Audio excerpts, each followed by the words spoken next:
Good morning. This is the Eager Beaver Show. You are listening to a True North Eager Beaver Media Incorporated podcast.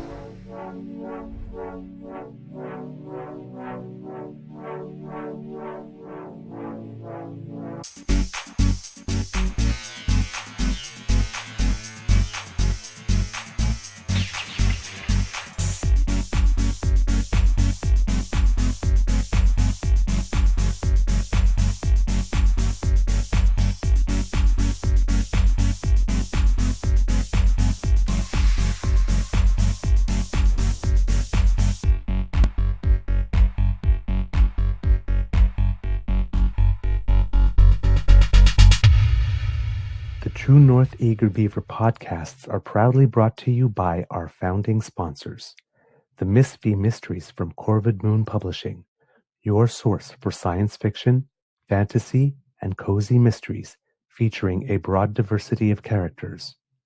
PsychicTarot.ca, book your tarot reading and unlock your spiritual journey. And the Pepper Master, hot pepper sauces made from farm-fresh ingredients to thrill your taste buds and expand your mind.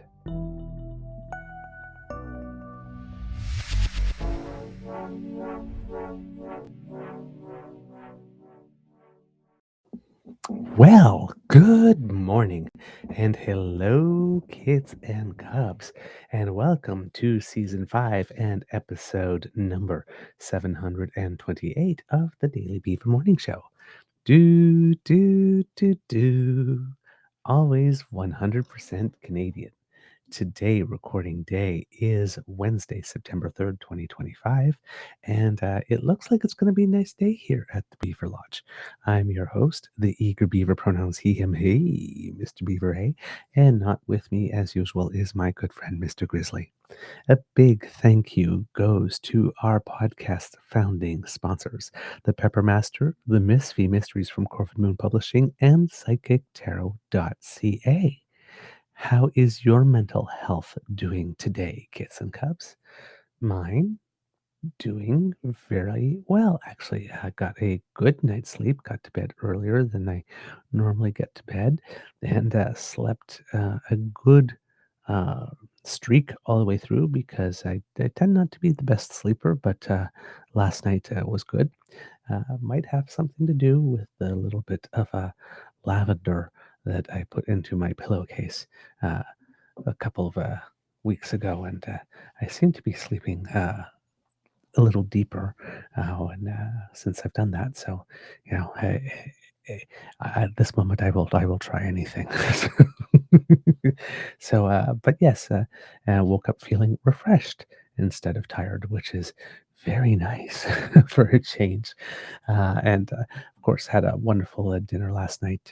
We cooked at home and made ourselves very, very, very meaty and very lots of vegetables, sort of a spaghetti sauce. And so I had some pasta and sauce and all that kind of stuff. My beaver sweetie still cooked a little bland, but try to add a couple more things because my sweetie's still getting over his food poisoning, but seems to be doing better, particularly this morning. So that we might be at the end of the totally bland because I like my spaghetti sauce with a little spicy in it, and there was no spicy yesterday. uh, but yes, and then so overall, yeah, very very good mood, and again, but some weirdness because I remember I was telling you yesterday about things that only seem to happen to me about the allergic reaction just before the show.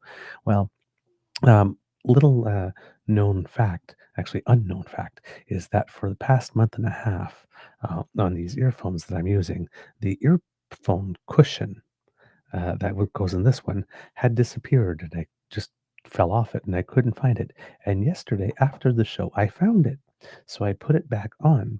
Well, this morning, I woke up to start the show, and the one on this one now, for some reason, has gone for a walk.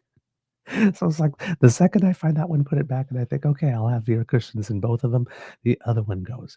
So I was just like this morning getting ready to start the show, and I'm sort of like, well, it's got to be here somewhere. It was here yesterday. I'm like looking under a few things, and I can't find it. So it means it must have fallen on the floor somewhere. I'm gonna have to get all my hands and knees under the desk and take a look for it. But it's like, come on, man, can I not get both of them at the same time? You gotta laugh.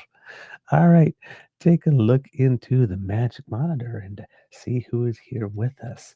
I'm scrolling up here, we have Kit Moan with us. We have Kit Frank with us. We have Kit Elaine as well.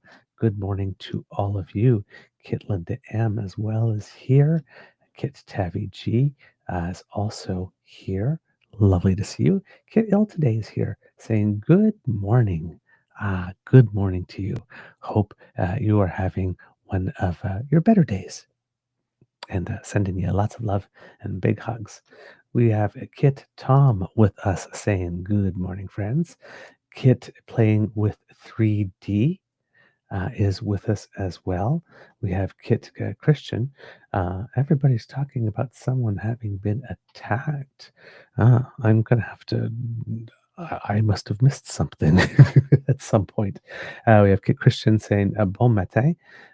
We have Kit Sharon with us as well. We have Kit Grace in the house with us. Well, at the lodge, I should say, probably, as well as Kit Jillian. Nona Kawal, hello. Lovely to see you. And hello to Panic as well. Hope everything is going well. We have Kit Gilbert with us. Hi. Nice. Joining us from, if I'm understanding the comment, joining us from Knoxville, Tennessee. Well, good morning to you. Thank you so much for joining us. So nice to have some American friends tuning in and watching us live in the morning. Hoping that everything is well with you considering the circumstances. But welcome to the Beaver Lodge. Pull up a log. Stay a while. Hope you like it here. Oh, I love that. That's so nice. We have a couple of American friends watching us here in the morning that come in and say hello. So it's nice to have more. Thank you so much for finding us. Um, who else do we have with us here? Looking in the magic monitor again, seeing the same names coming up. So maybe I've got everybody. Oh no, Kit Uncover, of course. Kit Uncover's here. Good morning to you, Kit Chris. Hey, my buddy, how are you doing? Nice to see you. Uh, Mr. Jim is with us. Hello, and say hello to Mama Lori for me. Uh, Mama Lori, not Laura. Um, Kit Saucy is with us. Kit My Dogs Are Goth is with us. And Kit Bucky sliding in across the plate for hello as we get on to do the show. All right, kids and cubs, a lot going on over the past few days. As you know, Parliament's about to resume, so we're getting back into the swing of things, especially now that we're in September. So a lot of all the political parties are at places where they've got plans for the future, and they're looking at what it is that they are going to do. So the Liberals, uh, they have retreat coming up. And of course, yes, we mentioned yesterday briefly, and we'll get into it today.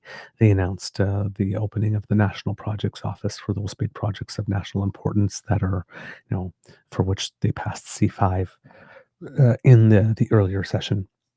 So those two big things are happening here. The NDP's official leadership race, as we mentioned very briefly yesterday, is now officially on the way or underway, I should say.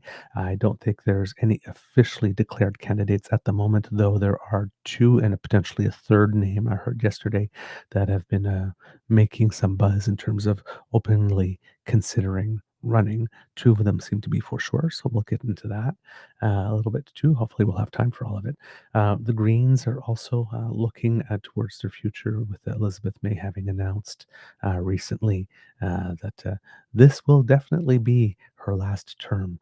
And if there's any Quebecers here of a certain age, uh, if you remember the year-end special, the Bye Bye, when the Dominique Michel was there near the end, she kept on going, "Ce sera mon dernier bye-bye." This is gonna be my last one, and then she'd always come back for the following year, and that happened for a long time. So, it's sort of like Elizabeth May, it's like, "I keep on trying to leave the party, but" So, yes, she has definitely earned her retirement, so, we'll, definitely, look at a little bit of stuff at that, but yes, the Greens are considering their future. And of course, on the side of the Conservatives, with Pierre having, Skippy air quotes, won his seat in Battle River Crowfoot, uh, of course, instead of representing, getting right to work representing the views of the citizens and the residents of Battle River Crowfoot, he is back. His number one priority is making sure he gets to keep his job. So, uh, for those who are looking for some representation or some actual leader of the opposition work being done, that's not going to happen until sometime in late January or February because all of Pierre's attention until that leadership review is over is going to be focused on making sure gets to keep his job and trying to make that as sure a thing as possible, just like he did the race in Battle River Crowfoot, because again, we know that Skippy likes the easy fight. Anyway, had a sip of tea there for the audio listeners. Well, not tea because it's water in the cup, but let's just say it's tea in that instance. Wink. So, kids and cubs, um, let's get into it. Oh, and of course, when I have the title Onwards or Not. So while all these other parties are looking at moving on, we have one provincial party leader, Danielle Smith, who once again um, tripped over herself and hit a speed bump. It's been the third time in the last few weeks that Danielle Smith, usually so smug and confident and headstrong, has had to reverse herself. What a shame. So hopefully we'll have time to get into all of that, kits and cubs. Big show, big agenda, lots to get through. And well, like I said, I don't mind going a little over, but I am trying to make an effort to keep these to 2 hours or less, and not always successful, actually frequently unsuccessful. But it doesn't matter because when the shows take a little longer, it just means more time with the DAMFAM, which is never a bad thing, right?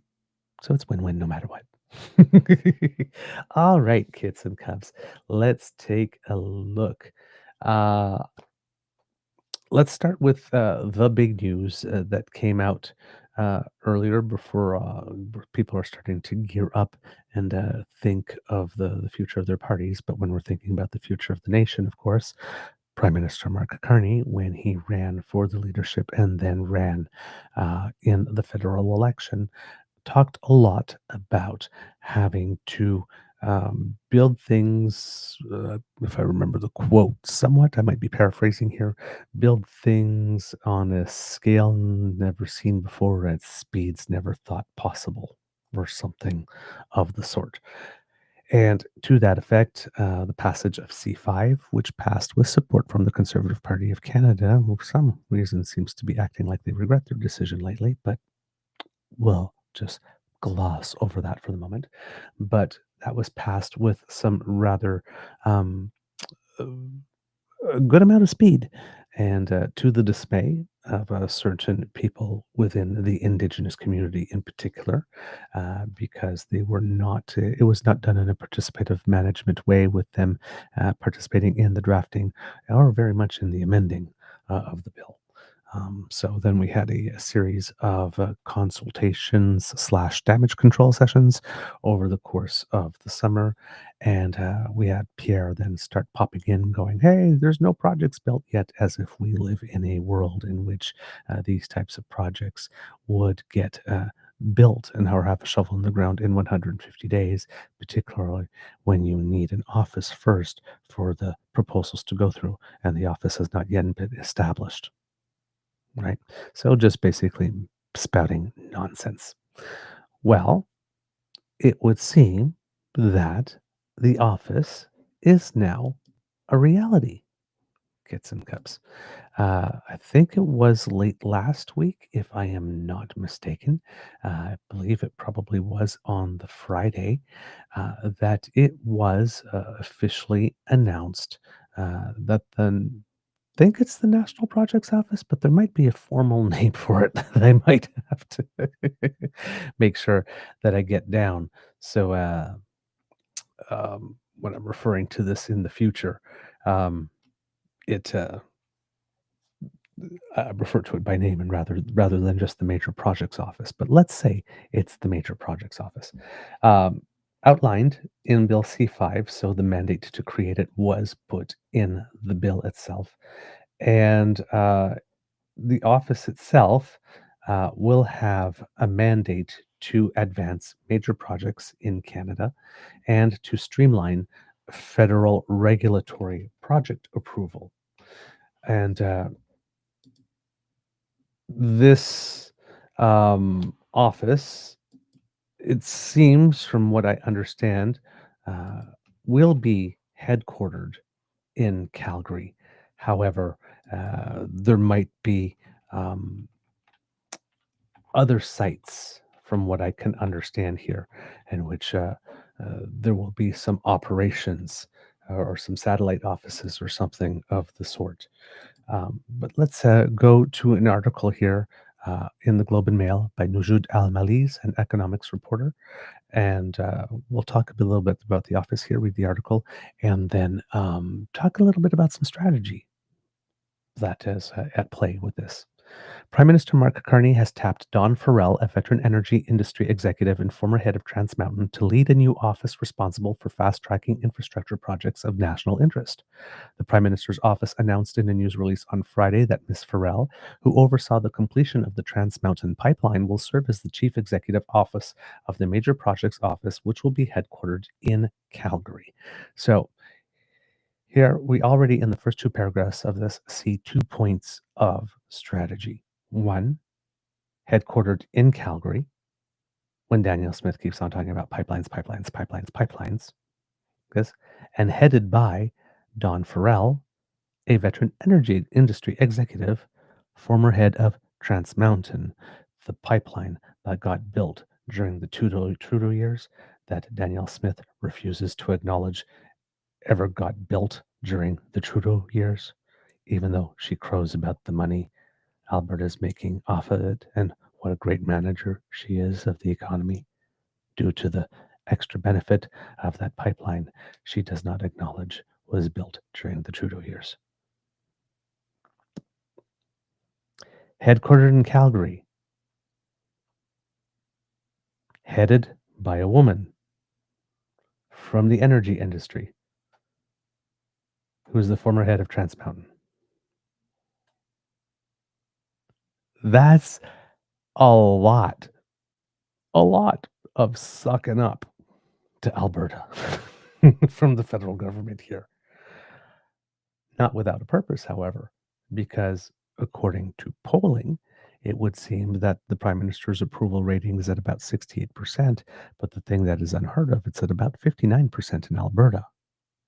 A liberal branded Prime Minister, even though Mark Carney really is more like a progressive conservative, but he's carrying the liberal brand in Alberta with 59% approval. Just putting the Major Projects Office in Alberta, headed by a former energy industry executive. That's going to make a lot of people in Alberta happy.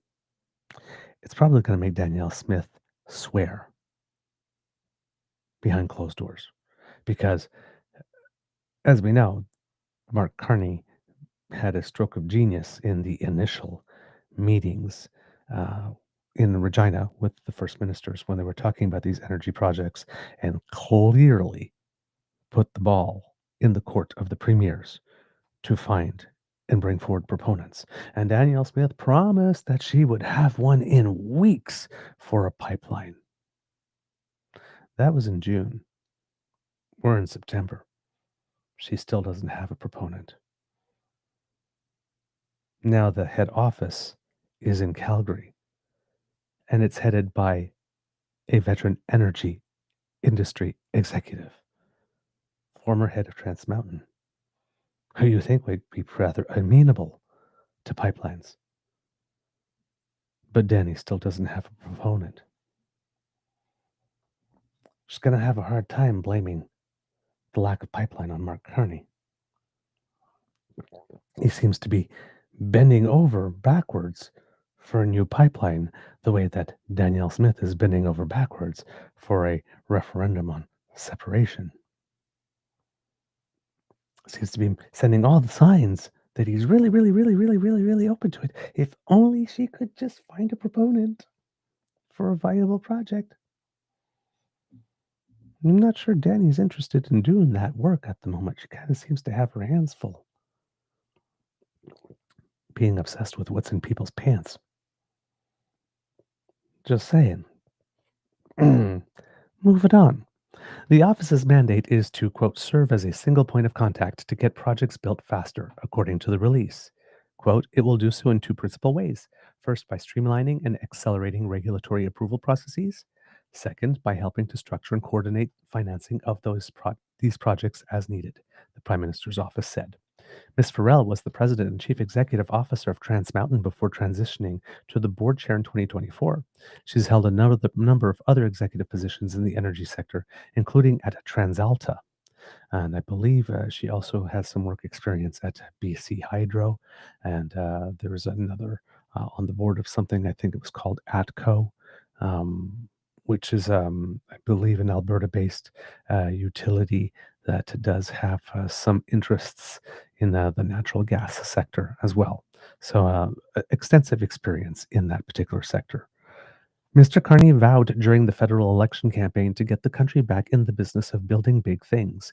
He promised his government would approve major resource and infrastructure projects of national interest in 2 years and earmark $5 billion for a new trade diversification corridor fund. Now, here's another thing that lets you know that Pierre's current line is BS. Now, Pierre doesn't have much to work with at the current moment, of course, because, we're early on in the days of government. But he's talking about why are there no shovels on the ground yet? Well, all along, Mark Carney promised that his government would approve major resources and infrastructure projects of national interest in 2 years. So the office has been open, and now we have 2 years. Now, there will be some that will be approved before, and we kind of have an idea of which ones those are. As we mentioned, there were the ports in Churchill and the port in Montreal, and they're also very gung ho on that electricity project between Labrador and Quebec. But, and there might be other things that come along. But a pipeline is not going to be on that first list, most likely, unless there already is a proponent in a route. And I haven't heard anybody talking all summer about there being a proponent and a planned route.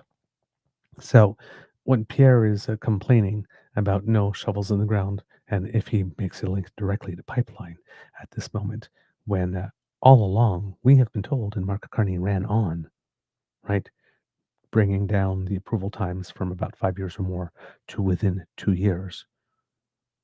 Well, we're not within the 2 years of the establishment of the office yet. And if he complains, well, it's just another bureaucracy. Well, I mean, how would he do it? Just have people bring proposals to the ministers or directly to his office, and he would rubber stamp them himself? Shades of Doug Ford.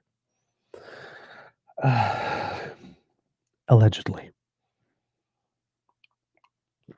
That's Pierre seems to be when Pierre's complaining about creating just another bureaucracy. That's all we've got yet.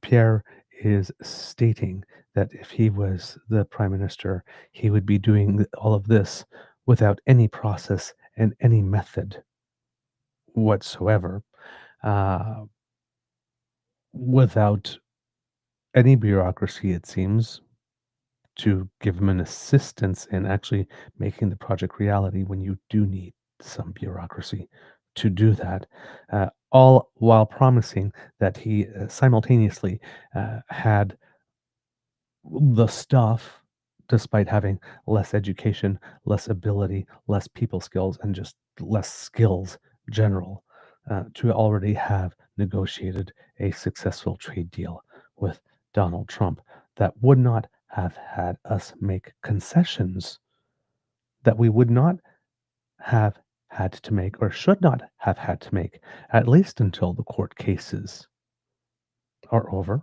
And we just got a decision recently stating in the United States, the next appeal the first appeal that he went to, stating that, yeah, pretty much most of his trade tariffs, the ones that he has declared within the context of a national emergency, so the fentanyl ones and the reciprocal ones that he's imposed on the entire world, but not the steel and aluminum tariffs and the auto industry ones, because he did those under another provision. But those ones specifically have been deemed illegal now for the second time. Of course, it doesn't change anything on the ground because the court granted a stay of the implementation of its ruling to give Trump time to file an appeal at the Supreme Court, which he will clearly do. And then we'll have to see whether or not the Supreme Court decides to actually enforce the law as it is, or decides from the bench to make new law, which is very ironic for the 6 Republican judges who claim to be originalists and stand against judges creating new law from the bench. But when that decision came down, pretty much anybody who knew what they were talking about had to turn around and said, see, this is why you don't make concessions early. This is why you don't rush in to be the first to get a quick deal and give things away that you don't know you need to give yet, that the law does not say you need to give. Because once you make a concession, I've made this point on the show before, right? The way that this game has changed. At the beginning, we wanted a quick deal. Go in, let's hammer out something quickly, and let's make sure that we maintain stability and certainty. It became clear that we're not going to get that. That is not on the menu. Donald Trump will not allow that to happen. So we had to change the way we play the game. So we have. And now it seems that the government of Canada, even though they have not yet said this publicly, has decided that maybe the best thing for us to do is to try and drag and wait this out as much as possible. Because, one, why would we make all these concessions before we even open up Kuzma again for the review? Why would we give that away at this stage when there's a whole other stage coming? Number one. And number two, midterms are coming and things can happen. So maybe it's better, if you sit back and do the math, to take these tariff hits for however long Trump remains in power or has authority, whether it's midterms or the end of the term, or whether something happens, given all the rumors about his health prior to that, that creates a situation where he is no longer president, and there might be somebody there who might be slightly more reasonable when it comes to understanding that businesses need stability and predictability, and negotiate from that point on without having first made a concession, because once you make a concession, it's hard to claw that back. So maybe it is just better to take these tariff hits for a little bit and hope that there will come a time when there's a person more reasonable that can reduce these tariffs, rather than cutting off a whole arm, rather than just a finger right away as an opening bid, which seems to be the position that Pierre Poilievre would have taken. Just run in. What do you need? Yep, anything for stability and security, and then gamble that would have worked out for us. All right. Going back to the article. Well, I guess that's it. Actually, the article was relatively short.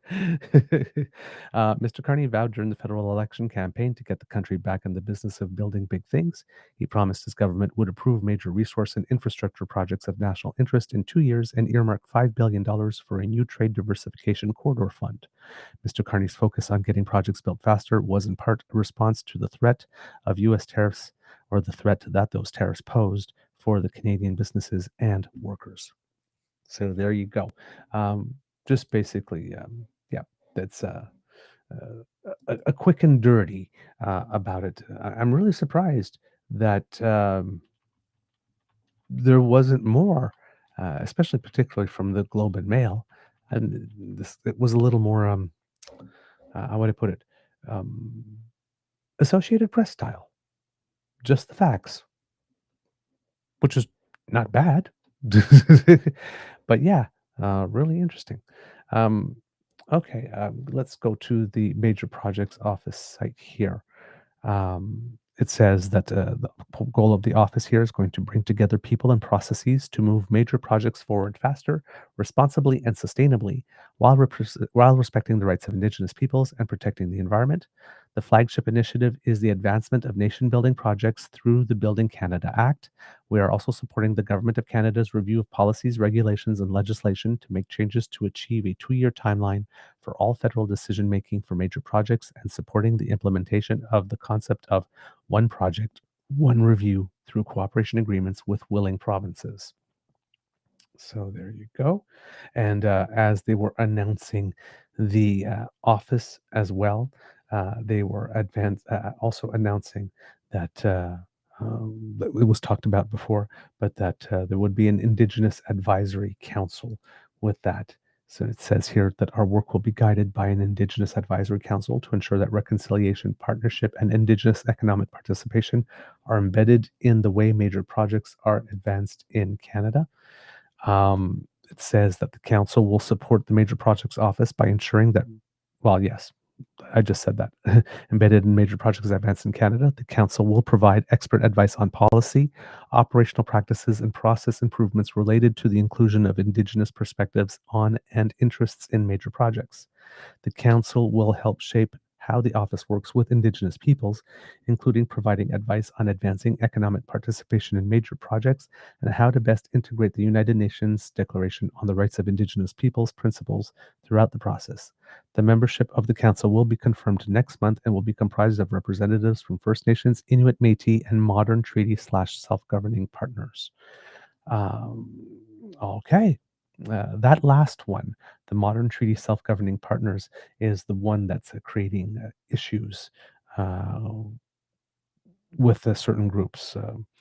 When the premiers included some of them, it caused issues with ITK. They decided to not participate, accept the invitation to participate in that meeting between the premiers and the groups. And again, when the federal government had the consultation with the Métis community, as we mentioned, the Manitoba Métis Federation declined to participate because of the participation of the Métis National Council and the Métis Federation of Ontario, if I believe is the name of it. But the Métis group in Ontario specifically, that the Manitoba Métis Federation does not recognize. Um, the federal government is taking the position that we want to deal with all Indigenous entities and bodies in this case, even though there might be some issues among the various groups in that case. It's an interesting perspective to include them all. Um, Because, I mean, one would think that that's what you'd want to do is to include everyone. But again, there are some sensitivities and there are some histories involved in terms of the cultural aspects and historical aspects and rights and title aspects um, within the community. Like I said, that I'm not extremely familiar with. I can only say the top line, and I don't know where it stems from or whatnot. My knowledge is not that deep yet, but that the act of including them triggers those fault lines, for lack of a better word, within the broader community. But here, the goal is seems to be to include all the groups, and then I guess the ones that don't participate do not. But you know, if you don't have the participation of the Manitoba Métis Federation, you don't have the participation of ITK in certain instances. that makes things difficult because they're kind of the big ones for their various, their various groups. So, yeah, the respective groups, I should say, in this case. So, yeah, there'll be a little bit of difficult navigating uh, to do in this case, but hopefully it will go well. So that is indeed the announcement of the members of the council is to come. Major Federal Projects Office is committing $40 million over 2 years to increase the capacity of Indigenous peoples to engage on major projects early and consistently. And the Indigenous Loan Guarantee Program facilitates access to affordable capital to Indigenous groups, initially launched with $5 billion in loan guarantee authority focused on the energy and natural resources sectors. The Government of Canada doubled the program to $10 billion and extended its scope to major projects across all sectors of the economy apart from gaming in March 2025. So those two things also took place and seem to be set up at the moment. With regard to the Chief Executive Officer, Dawn Farrell, as I had mentioned, she did indeed do more of her experience here. She currently serves as the independent chair of the board at the Chimors Company, board chair of Trans Mountain Corporation, and board director at Portland General Electric.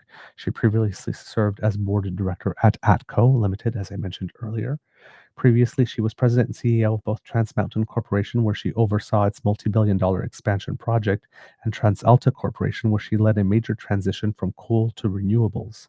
Farrell's governance experience spans public, private, and nonprofit boards, including past roles with Canadian Natural Resources Limited, the Business Council of Canada, the Conference Board of Canada, the Alberta Business Council, Calgary Stampede, and Mount Royal University, where she served as chancellor from 2020 to 2024. She holds a Bachelor of Commerce and a Master's in Economics from the University of Calgary and completed the Advanced Management program at Harvard University. Farrell is widely respected for her leadership in energy transition, regulatory strategy, stakeholder engagement, and corporate governance. So, and from what I have been reading, it seems that initial reaction to her having been selected is very positive. In fact, I saw someone, I think it might have been Glenn McEachern, state something like you either have to be a fool or a saint to have wanted to take this job. Uh, so hopefully we found a saint. Because if we found a fool, oh my God, we might be in trouble. So I would guess in this instance that we had found ourselves, that Mark Carney found himself a saint. If we were, oh man, so yeah, um, as we mentioned, headquartered in Calgary, and there was an interview on Power and Politics the other day with MP Corey Hogan, who is one of the two MPs from Alberta that the Liberals had elected in the last federal election. Trying to see if I can find what his writing is. Calgary Confederation, of course. Yes, Confederation. Yes, he had the very, very, very clever campaign, including Confederation and stuff. Uh, I'd keep an eye on him. There might be some potential for him to move up the ranks in the party, depending on how well he performs. But this was the first time I got to see him in an interview, and in the interview, made it clear that the first projects would be announced in the weeks to come, not months. There will be several project announcements, so there won't be just one. So when you see the first one come along, Pierre, what he probably will do would be criticize uh, the what's not criticize the list for existing, but criticize the list for being too small and not enough projects approved, not ambitious enough, not fast enough, not the ones that matter, because there'll probably be no specific thing to get critical minerals onto a ship in somewhere else right away, or a pipeline right away, right? uh, you know but they will be important projects, right? If you there's no point in pulling all those critical minerals out of the ground if you don't have the port capacity to get them out, right? So the Pierre's going to try to find a way to poo-poo on the work because that's just what Pierre does. So, but you can see this happening. So this is some preemptive communications here saying, first the projects will be announced in weeks, not months. So Pierre, you can calm down. And there will be several project announcements because this will be a rolling list. So Pierre, if the project you really want to see is not on the first one, calm down. It might be coming. Right? This is it's some pre-rebuttal here. Um, he mentioned, brought some attention to the fact with regard to approval process, with regard to things having to do with the environment, that the goal was to move, and I like this expression, moving from concurrent to moving to concurrent approval processes from the waterfall approval process, where one unit approves something, and once it's approved, it goes to the next unit to approve in the next unit. If there's anything that could be done at the same time, this project, the office seeks to streamline the process in order to do that instead. So what they're calling that concurrent approvals versus waterfall approval processes. And then we had Minister Hodgson um, as well, and Corey Hogan was asked about this, about the announced plans, probably from Trans Mountain, to optimize it, because it seems that we probably could be sending more oil uh, through it, uh, with certain changes. There's maybe yeah, through some changes, and it's the same thing with the LNG pipeline further north, coming out of Kitimat. There are there are ways that uh, the amount that it can carry can be increased. I think like through a uh, I think there's a technology that would permit to compress more uh, the gas that's in it, that would allow more to flow through or whatnot. And so it seems that for Trans Mountain, there would be some ways to optimize it. Uh, and while the federal government is very, very much open to this, they are not considering, they're on the record as saying the optimization of Trans Mountain would probably not be a project big enough to be considered one that is a project of national interest that could make the list. But Hogan stating here, um, quote, it doesn't need to be a project of national interest to be a project of national interest, if you understand what I mean. So, in that sense, that um, while there's lots of value in optimizing Trans Mountain, uh, right, and there's work that can be done, and maybe they'll need some federal support of some kind for that work to be done, just because it's not on the national projects list or has gone through the office, it doesn't mean that it will be ignored or that the government considers it unimportant. It's just that probably, my guess here, this is my speculation, is that the additional benefit to the economy from optimizing at Trans Mountain is probably not as significant as the one from expanding port capacity or having a new energy corridor or a liquefied natural gas pipeline that could uh, ship out of Churchill or anything else like that, right? Uh, a big national broadband strategy or whatever the infrastructure is required to have high-speed train, you know, out here from Quebec City to Windsor or Toronto or whatever, right? So in that sense, probably not of national importance, but definitely making the case that this would not be ignored if there was a push to it and if the company had a plan to actually make this happen. So yeah, the sort of that line there doesn't need to be a project of national interest to be a project that will gather some national interest, if you want to put it that way. Um, so yeah, we will see what happens with that. Um, there's a little bit of the interview with him that I've got that I want to show you. Um, and the first bit I want to show you because um, he's asked a question that he does uh, a very good job at stick handling it.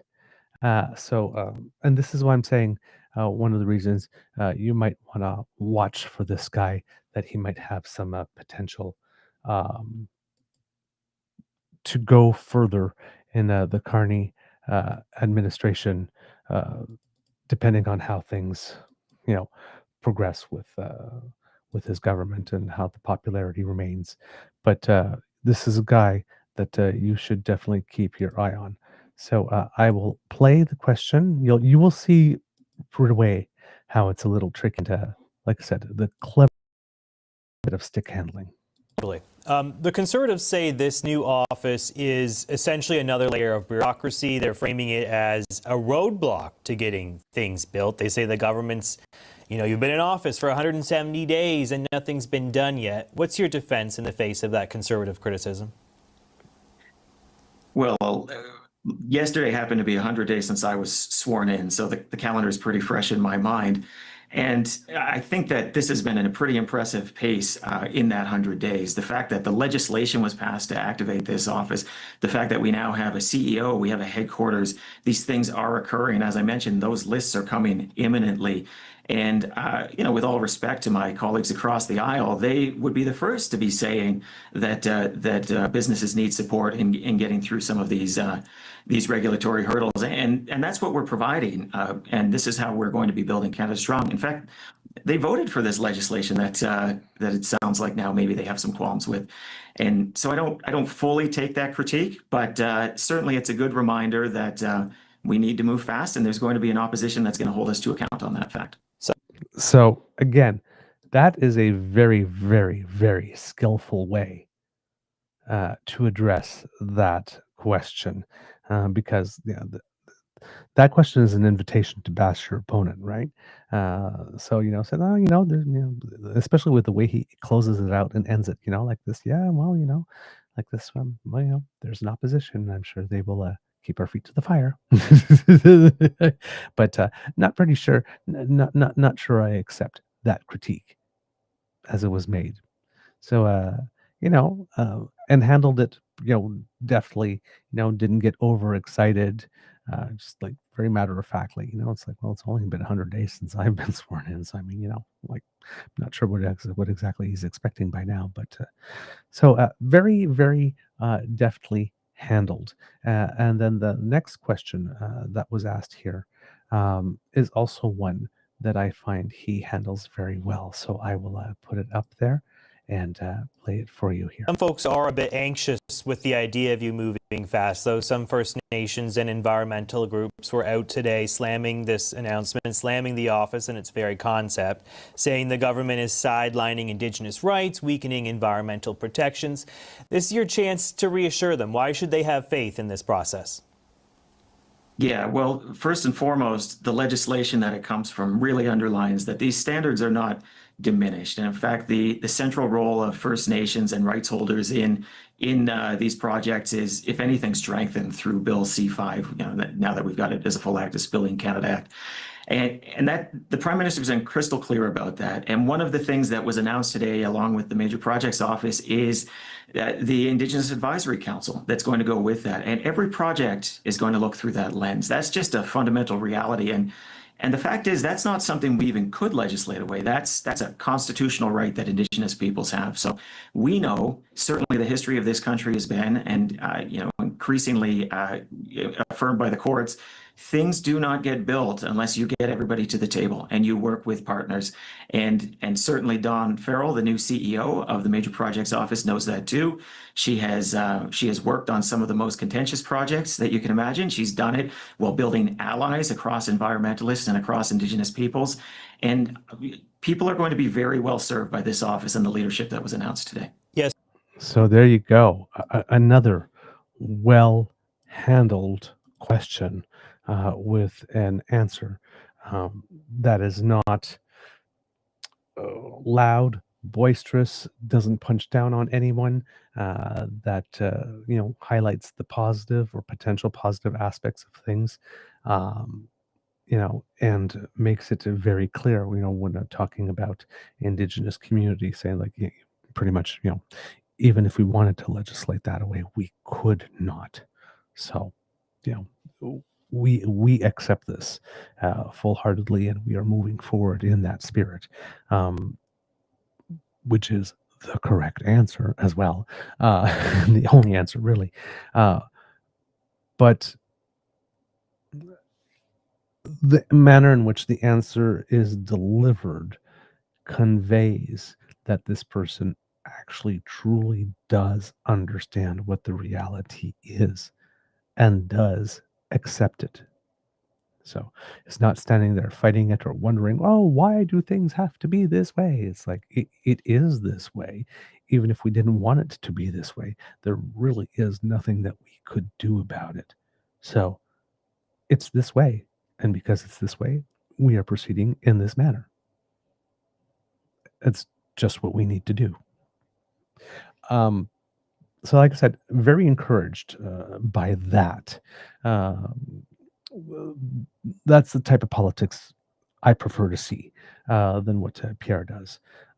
So, I've got my eye on this guy there, because there's some potential here, because those were two tricky situations, talking about opposition from both sides, coming from both different ways. Pierre saying it's not fast enough. Well, you got other people that are saying it is too fast, and maybe you're not taking too care.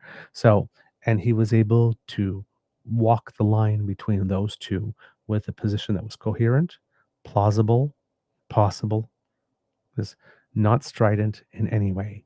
Yes, and the answers to both together stand. There's nothing in the second answer that's contradictory to the first. So it creates a cogent whole, not HOLE, WHOLE, cogent whole. So it inspires confidence that people actually have thought about this, have thought of it through, have asked the what if questions, and have put in, shape to their policy to take those into account, and potentially even some contingency in case of, um, you know, let me put it, it's more than just surface level, right? I'm going to announce this policy. Oh my God, there's blowback. Oh, well, we didn't intend that. Well, what did you intend? You might be thinking, if you're thinking that I'm referring to Danielle Smith here, I am, right? The book ban thing. We didn't intend that. Well, the law says you did, or your ministerial order says you did. It says, no, he didn't. It says, well, that's what's written. So it's like, I don't care. Are we supposed to follow the law, the order, or what it is that you have imagined in your mind was your intent, but that you did not successfully manage to put down on paper? Clearly. Oh, well, I didn't think that far. Well, maybe you should have. Right? Maybe you should have thought of the next step. Okay, if we write this down in this way, how could people potentially react or interpret this? Ooh, my God, they might take away 200 and something books. Or you might be like Lacombe and actually just, decide, we don't have the staff to do this, and we won't have the staff to do this before October 1st, and we ask for resources and they won't be given. So we're just not going to do this. Hey, everybody, we're donating all of our books to the public. So if you want to come and get them, come take them. There will just be no books because we cannot possibly do the work that the order requires in the time that's required with no additional resources. So either be tagged for noncompliance or get rid of all the books. And that way we can't be attacked. So, and then it's like, no, no, no, no, that's not what I meant. Well, that's what you wrote, but that's not what I meant. Well, maybe then in your process, you should have thought beyond, hey, let's just put it down on paper, put it out and go, ha ha, we win. It seems that the federal government has indeed done this with regard to the creation of the project's office. Again, not so much in the drafting of the law and whatnot, which did require yeah, we need to fix this damage control consultation period. But it seems, and probably that boost to that fund, that doubling of $5 billion to $10 billion in terms of increasing capacity and ability to bid on the projects. And advance their own projects even, right? There's no reason, I don't see anything in the structure that would prevent a project that would originate from within the Indigenous community from being considered at this point. So that could be interesting as well, to see if there are any Indigenous proponents that have their own projects that they would like to bring up that could be part of a project, either a part of a larger project of national significance or be a project of national significance in its own right, all on its own. It seems that the way that things are structured, that even allows the possibility for that, which would be a very, very positive thing. So it seems that they have been thinking beyond just the surface level, which is, again, um, I don't know about you, but I like competence. I like planning. I like foresight. If I'm talking about peace, order, and good governance, foresight and competence and planning and contingency are things that I like to see my elected officials do and take extra time if needed in order to make sure it's there. Unlike Pierre, I have no problem with the federal government or any government whatsoever, regardless of the level, taking a little extra time to make sure they've got the buy-in and that the laws and the orders are written so that what is intended is actually reflected on what's documented, and then go ahead. I'm okay with that. Because then again, as I tell a lot of my friends, I'm essentially lazy. I like to make sure that things are done right the first time. That way I don't have to do them again because I'm lazy.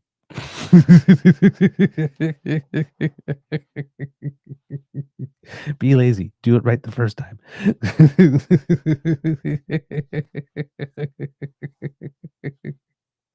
So, yeah, I have no problem with that. Pierre, I know Pierre, for him, like I said, the impatience and the fetish for expediency and not good enough, not fast enough, not big enough, not enough. Um, that's his avenue, and it's pretty much the only one he has. But you can't be a cartoon character when you're doing it, right? Not everything can be. Oh my God, how come it's not done now? There are certain things that do take a minimum amount of time.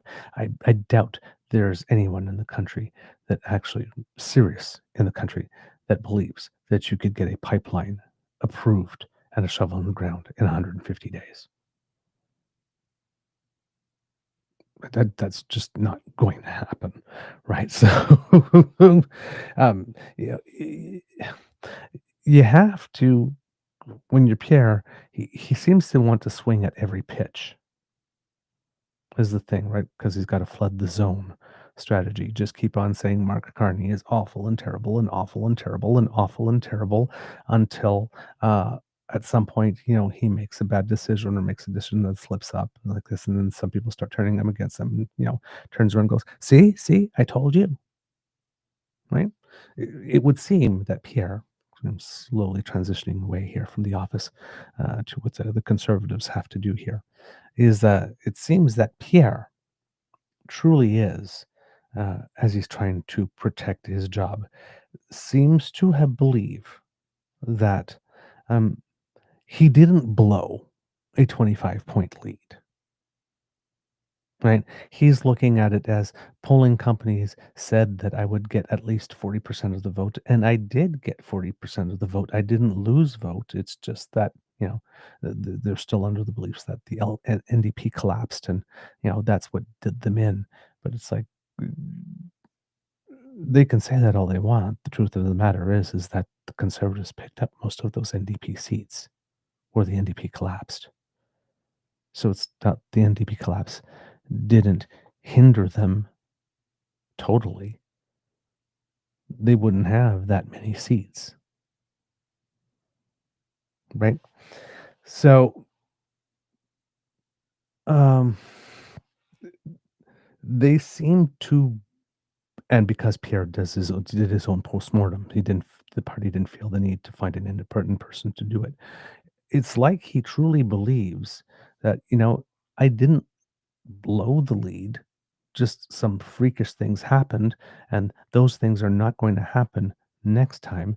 And by the time there is a next time, there will be enough people that will be disillusioned or disappointed or not happy at the speed at which things are going, or Mark Carney will make a bad decision or two, or a plan that Mark Carney was trying to implement gets upended by something else that Donald Trump does, and it comes at a time where people are starting to get impatient and tired of waiting, and they decide to blame Mark Carney for it rather than Trump, whatever. But some things will happen that will make it such that the luster will diminish on Mark Carney. And if I can just keep all the voters I had, well, then I'm golden, which is okay. But as Chantal Hébert made a point on the bridge of saying, that math is too simple, because at the same time as that's going on, given that Mark Carney is being a pretty good progressive conservative prime minister and is showing that he can do conservative policies better than the actual Conservative Party of Canada. I mean, think about that for a second. You're going into a leadership review in January, presenting yourself as a true conservative and someone who has ostracized other people who call themselves conservatives, like Doug Ford and Tim Houston, because they're not conservative enough for your liking. Same thing with the voters, right? You guys are not conservative enough. Well, there are some conservative minded people in Canada who have been voting conservative because they've had no other option, but they don't particularly like all the racism and hate stuff. Well, now they have a conservative leader who is governing conservatively on the fiscal side of things, without all the hate and discrimination and racism stuff. And if those people like what Mark Carney is doing, the whole center part of the center right movement that used to always go to the conservatives may not be willing to go back to them. There are some people that voted conservative last time around who clearly are happy with Mark Carney, as evidenced by the fact that he's got 59% approval rating in Alberta at the moment, who might like the conservative policies that Pierre Poilievre keeps on telling them that Mark Carney has stolen from him, but without all the drama and the hate and the yippee chihuahua loudness. So he might think that he still has those 41%, and he just has to wait for the bloom to fade off Carney. Let Carney slip down to 38, and then he's golden again. He doesn't have to change a thing. But I'm not sure that that's going to work out for him. I'm not sure that's going to work out for him whatsoever. So, yeah. Like I said, he's doing everything he can, right? He's had tried Carbon Text 2.0. Word on the tweet is that he got a couple of phone calls after that and was told, this is not working for you. It's not looking like you're changing or evolving. He's tried to blame Mark Carney for everything terrible that happened to the British economy. And it's like, while trying to pretend that Brexit didn't happen. That Mark Carney prevented the absolute worst from happening as a result of Brexit. And this puts Pierre in an interesting situation because, once again, just as is the case for him claiming that Mark Carney has stolen all of his policies, all conservative policies, but yet after implementing them, Canada is worse than under Trudeau. And then at the same time, again, right, looking to Mark Carney's tenure when he was at the Bank of England and saying that Mark Carney destroyed England when he was brought in by a conservative government, just like he was here in Canada in 2008. And they also tried to diminish his accomplishments there. It's like every time you point to Mark Carney's career, you point to a time he was either appointed by conservatives working under conservative policies, or now, as you claim, has stolen conservative policies, and that everything Mark Carney touched got terrible. If I keep hearing you say that, the message I'm getting is that conservative policies suck. Conservative governments are bad. Conservative governments have terrible judgment. I mean, if the Conservative government of Canada hired Mark Carney, and now you're looking at it and says, well, he didn't do all that. That was all Jim Flaherty. And then he went to England and then destroyed everything. And now he's over here stealing conservative policies and ruining everything. The thing that I keep on hearing throughout all of that line is conservative being associated with things being ruined. I would really love somebody to put a microphone to Pierre Poilievre and ask him this. If Mark Carney has stolen all your policies and Canada's getting worse, what does that say about your policies? So these things that he's doing to try to win the nanosecond, to win the war, the media war every single day, rather than focus on the long game, are things that are contradictory and basically tie his shoelaces together. And then he starts running and then he falls on his face. Now, the red meat base doesn't care about that because all they want to get is their daily, their daily 3 minutes of hate. Because somebody punches down on Mark Carney for some reason. This is how he's terrible, how he sucks today. Fuck Carney, like this, and and they're happy. But for anybody who's paying attention, and you string them together and you try to make one picture, none of it makes sense. None of it's tethered to observable reality. And I think that Pierre, I have the feeling that the Conservatives and Pierre assume that the number of Canadians that are able to consider all of your statements over time and put them together and determine whether or not you're full of shit or you actually know what you're talking about is way smaller than it actually is. See, unlike Conservatives, I tend to believe that Canadians are smart and savvy, particularly as voters. So that they're not, as we say in French, des cruches, basically empty water jugs just waiting to be filled with what Pierre has to say to them. So we'll see how it works out for him, but there definitely is a base within the party that just wants to be told things that make them feel good. But that's not the entirety of the demographic that votes conservative. There are a lot of actual conservative Canadians who actually care about the principles of conservatism. And back in the days when the conservatives were the institutionalists, rather than the people that want to burn everything down. There's still enough of them out there who are looking for something that's, like I said, coherent, cogent, logical, maybe not rooted in hate and despising other people. Whatever Pierre is doing to ensure that he maintains his leadership of the Conservative Party is not speaking to them, and he will not be speaking to them at all in any way until sometime in January. That gives Mark Carney a lot of time to solidify that support under his own party. And yes, there is a strategic consideration when you're talking about moving to try to occupy more of the center right and leaving your center left flank open. And that is a concern with Mark Carney. Again, while I absolutely trust him and his competence and skills in terms of all the foreign diplomatic stuff, the foreign relations, the rearranging, reorienting the global economy and trade patterns and all that kind of stuff. how is he going to be on local domestic issues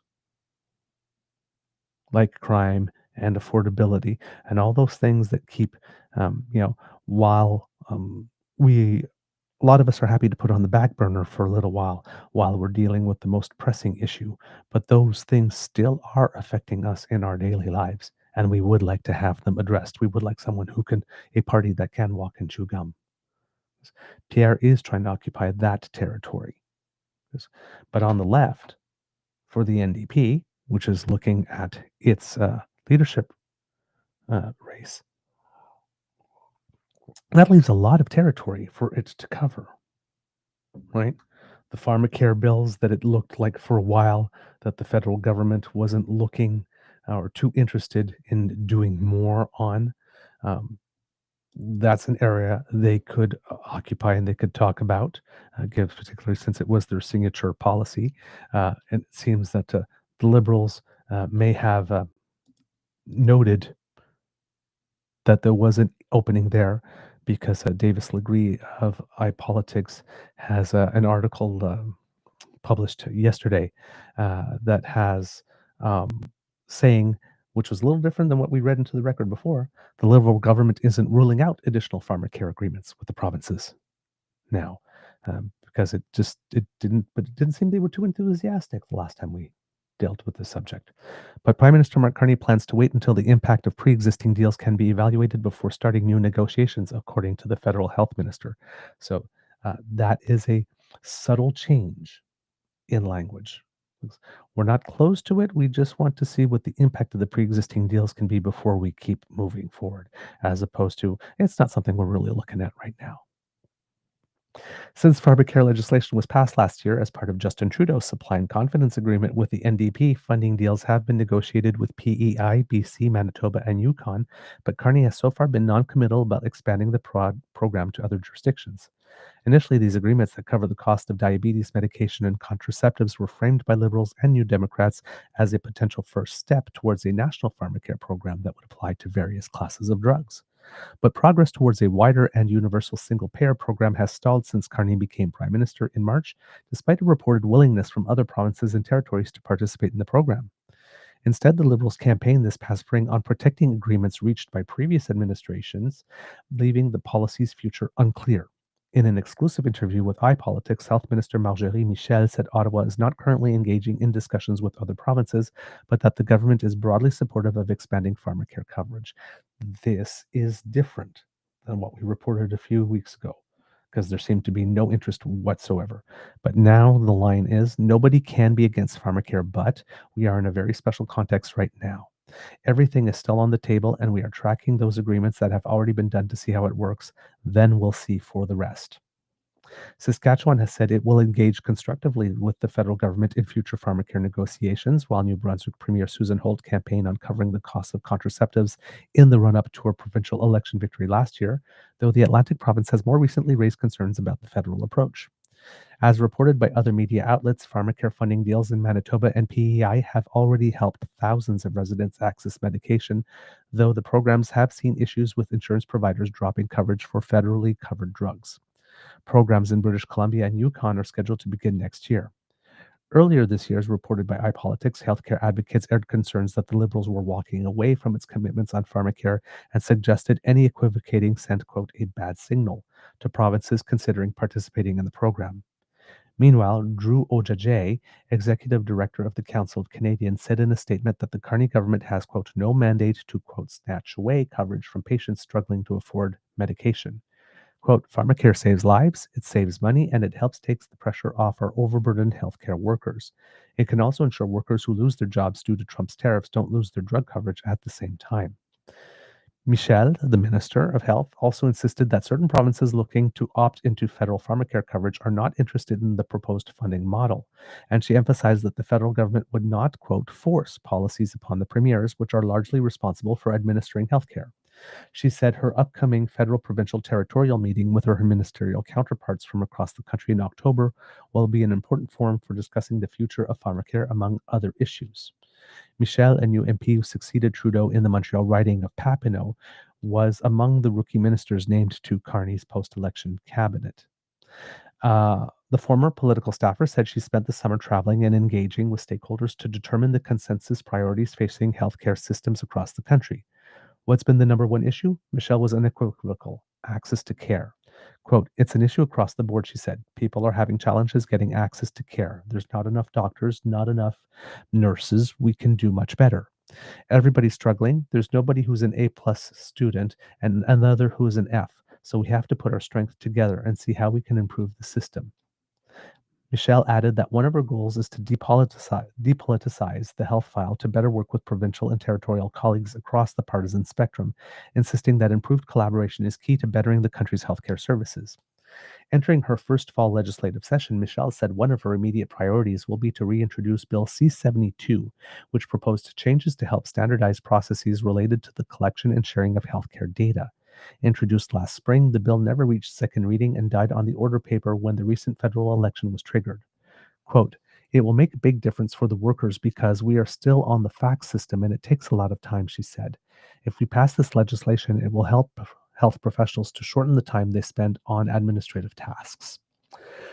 So there we go. With that, at least it looks like pharmacare is not dead, which is very positive.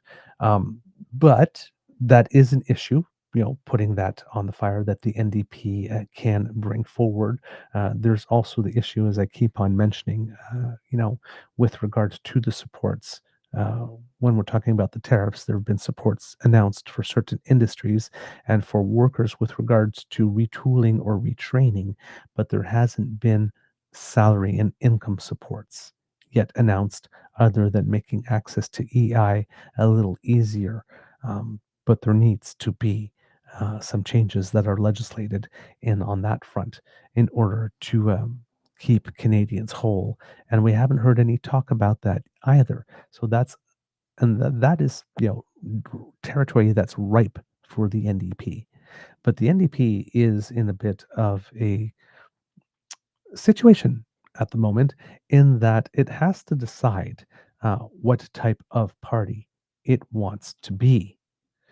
Um, the NDP traditionally has roots as a workers' party, but there's also been more recent move to take on what people would call social justice warrior issues uh, that are particularly popular in more urban areas. And the NDP is one of these parties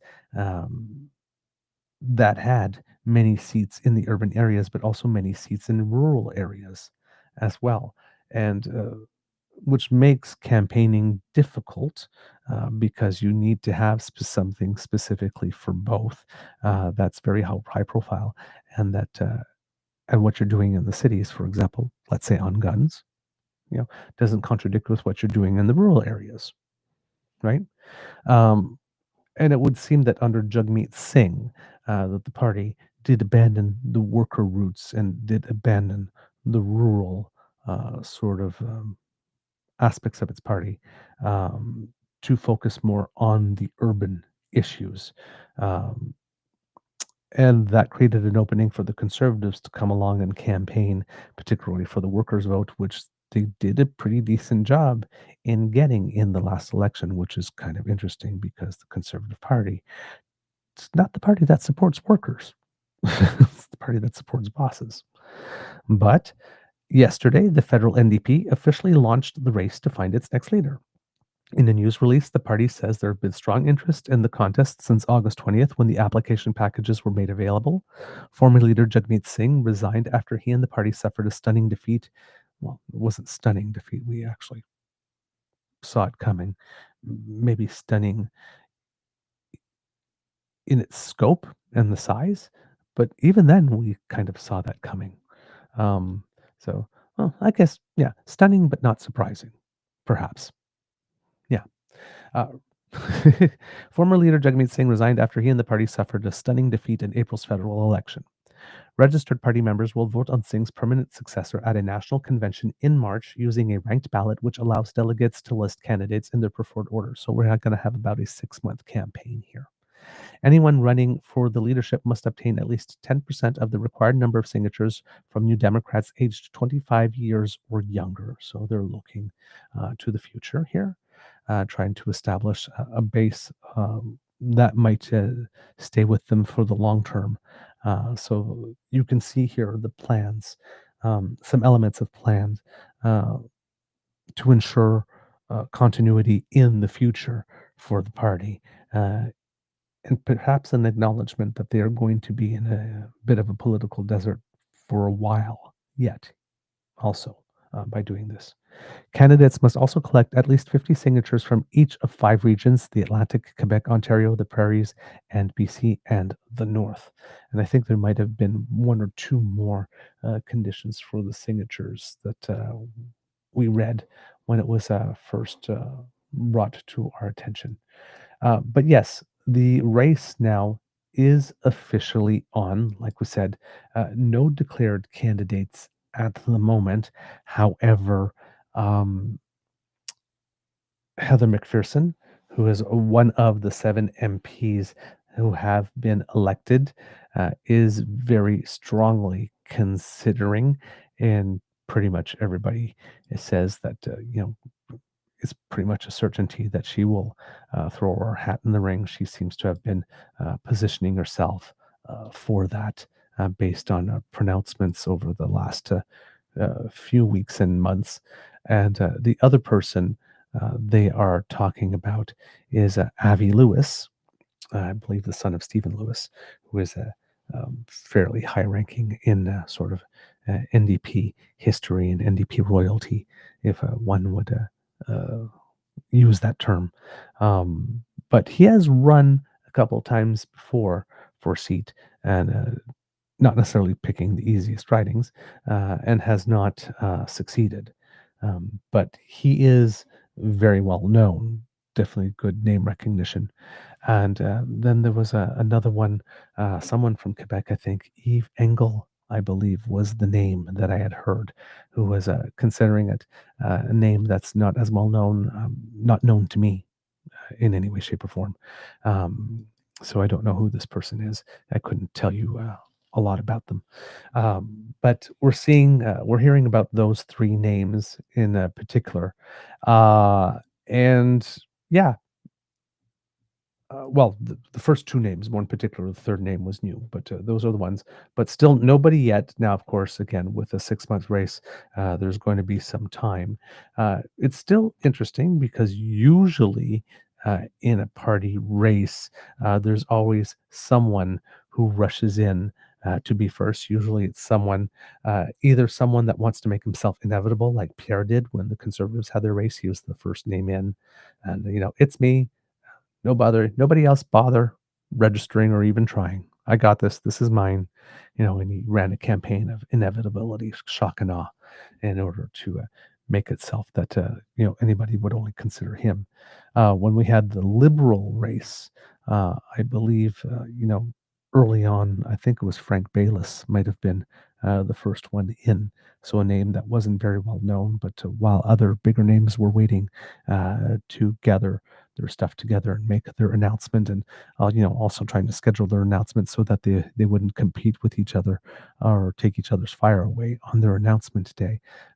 He was able to get 2 or 3 days, pretty much alone to sort of introduce himself and make his case.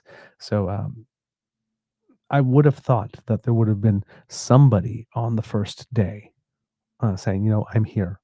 Probably someone that didn't have enough of a lot of profile to try and take advantage of the first few days when there was nobody else in the competition to try and make a first impression or a mark that they could carry forward into the race. But that has not happened yet. So again, not sure how long it will take to have a first declaration. In this case, because again, they've had the packages since sometime in August, and have had time to feel the pulse for whatever their candidacy would be, and see whether or not it's worth it for them to go in.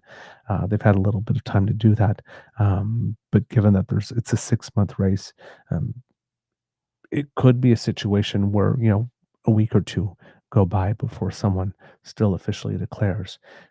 There might be some people from other parties or in the media that would like to interpret that as, wow, gee, the race is declared and, nobody stepped up in the first day or two to say, I want that. Gee, this must be the job that nobody wants, right?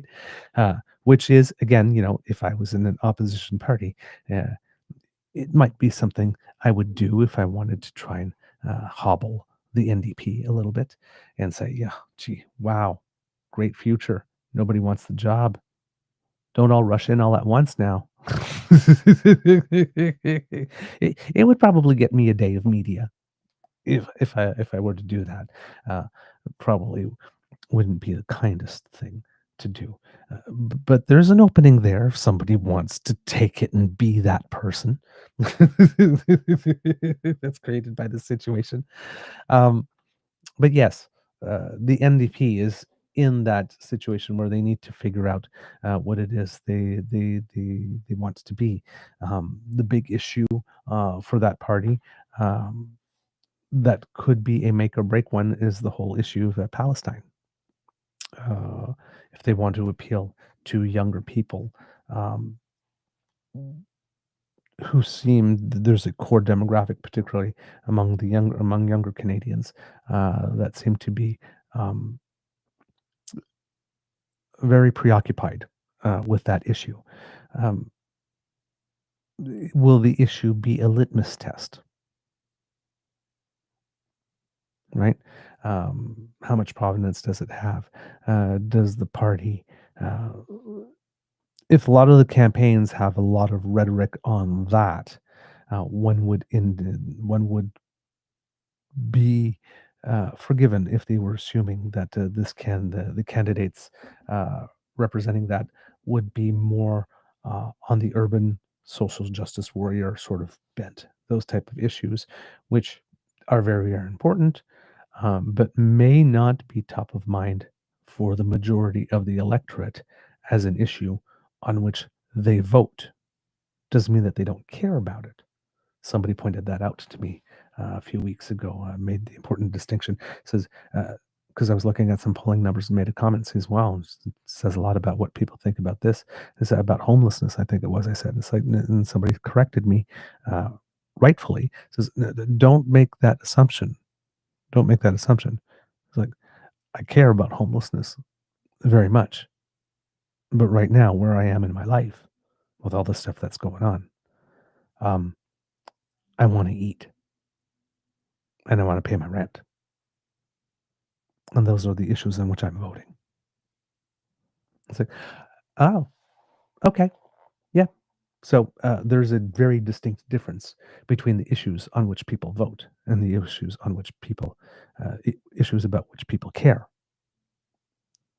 And the social justice warrior stuff, while it may be stuff that a lot of Canadians care about, even NDP voters care about, um, those uh, could have been traditional NDP voters, members of trade unions and all that kind of stuff, um, with what's going on with the United States, might have other things on their mind and might want a political party that first speaks to those issues rather than the other ones. So the NDP, that's where their landmine is which issues are they going to put forward as the core ones for the party as they go forward, and how consistent they will be. Yes. And if they decide that it's going back to issues of class and workers' rights and that type of stuff, and income equality and all that kind of stuff, and which means talking less about Palestine, talking less about the transgender community, talking less. There is going to be some loud and boisterous objection to that from people who are very good at getting media attention, and that will cause problems for the NDP. And vice versa, if they make the other stuff, if they make the Palestinian issue and transgender issues and um, all the other issues of that kind of type the focus rather than meat and potatoes, kitchen table economic issues. As- Again, they will appeal to another segment of the society, uh, but they could lose or solidify, um, consolidate conservative gains on kitchen table issues from the last election. So the NDP does have a very interesting existential question to ask itself. What type of party does it want to be? Whose issues do they wish to represent first? Which ones do they want to prioritize? Um, and how much focus they're putting on class versus idealism. And then they got to move forward from that point and figure out. Now, while this is a tricky situation, it does present the opportunity for a very intriguing and interesting party leadership race that could gain more media attention than normal and maybe even some donations and funding and backing. Because I certainly would love to see this debate happen within the party.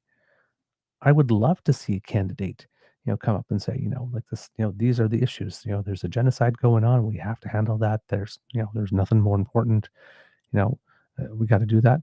And I'd like to see somebody come up and say, so like, genocide is a terrible thing. Yes, but you know, Donald Trump is trying to crush us, and there are people here who can't make ends meet, and we need to focus on them and have that debate.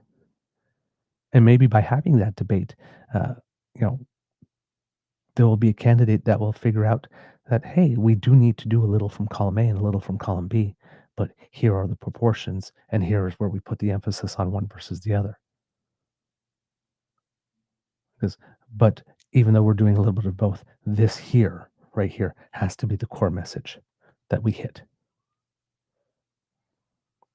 Because I would like to see a lot of people come in this race, and I'd like to see this is the one that has the chance to have a real clash of ideas and philosophies and whatnot, and could be very, very interesting if we get the right number of candidates and candidates who can speak to us about these issues like humans.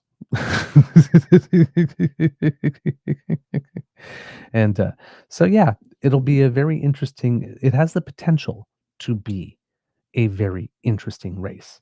And I hope that that's what we get to see a lot of people jumping in with a good variety of opinions and takes and hash them all out and see if there's somebody in that mix that has a good listening skills and says, you know what, that was a good idea from that person there and there. And if I take that and that and put it together, maybe I can do this and, and come up with some type of platform that is um, covers all the bases as many as possible, but in a coherent way that has a very clear focus on one or two key messages and a good plan to execute on that strategy. All right. So that is Liberals, Conservatives, and Greens. With regard to the Liberals, sorry, not Conservatives and Greens, Liberals, Conservatives, and NDP. With regard to the Liberals, there is the retreat, as I mentioned earlier before when we opened the show, going on. It's going to be a 2-day. They're not calling it a retreat. I think they've had another name for it to not make it sound like it's a vacation thing. But it's basically the typical thing that happens. Parties will get together prior to the fall legislative sitting to have meetings and lay out some strategy and set out some priorities and stuff like that. So it will be the second such retreat since winning the spring election for Prime Minister Carney, but the first involving his new chief of staff, former Canadian ambassador to the United Nations, Marc-André Blanchard, and his new principal secretary, David Lametti, the former justice minister. Carney's first cabinet retreat at Meech Lake in Quebec in May was a secretive 2-day post-election planning huddle. The Prime Minister's office denied media access to that event, a departure from the practice of Carney's predecessor, Justin Trudeau, whose ministers used to hit the media microphones at cabinet retreats to promote the government's plans and priorities. This time, however, media will be allowed access to the site of the cabinet retreat, but there's sort of like this talk or this sort of vibe coming from Mark Carney that says, this is a work event. It's not a media or PR event. So you're there, media, but you won't be our focus here like this. And, it's a meeting. It's a meeting. It's a work meeting. That's what you're covering here. The Prime Minister's office said the meetings set for Wednesday and Thursday will focus on fast-tracking major project approvals, building more affordable housing, expanding the domestic defense industry, and helping sectors battered by U.S. tariffs to retool and diversify. A PMO news release also said the meetings, quote, will advance the beginnings of Canada's preparations for the review of the Canada-United States-Mexico Agreement on Trade, which is scheduled for 2026. Carney's government faces a packed agenda this fall with U.S. President Donald Trump's roller coaster global tariff war and rare fall budget slated for sometime in October. And that's another thing with the project's office. While we might have a few announcements come before the budget, probably a lot of them will come after the budget, where some of them will then be approved and named, and if there's any type of funding that is required from the federal government to go towards it would probably be announced at that time. So again, we might get a list of first projects announced prior to the budget, and then one coming within the context of the budget itself. So already there might be 2 announcement dates that we know of projects under this office scheduled, and then who knows, maybe there'll be more as the time goes by. Experts are predicting a higher federal deficit when Carney's highly anticipated first budget is released in October. Carney has already signaled he plans to make defense a budgetary priority as Canada seeks to meet the NATO defense spending benchmark of 2% of GDP. And this is something that will definitely cause Mark Carney a little bit of PR trouble, particularly with Pierre out there. But Carney is definitely making an effort to distinguish between operational and capital spending and making moves on the operational budget to make some cuts while increasing the capital spending, because that's what we're going to need to do in order to get a lot of these projects off the ground and to reorient the economy. So odds are we will be running higher deficits if we're just looking at the top line number specifically. And you can expect Pierre to be jumping on that for sure. Carney said it would have been premature to put out a budget in the spring given the economic uncertainty caused by Trump's trade war. The Prime Minister has also talked about imposing a new level of fiscal discipline, finding cost savings and balancing the operating side of the budget.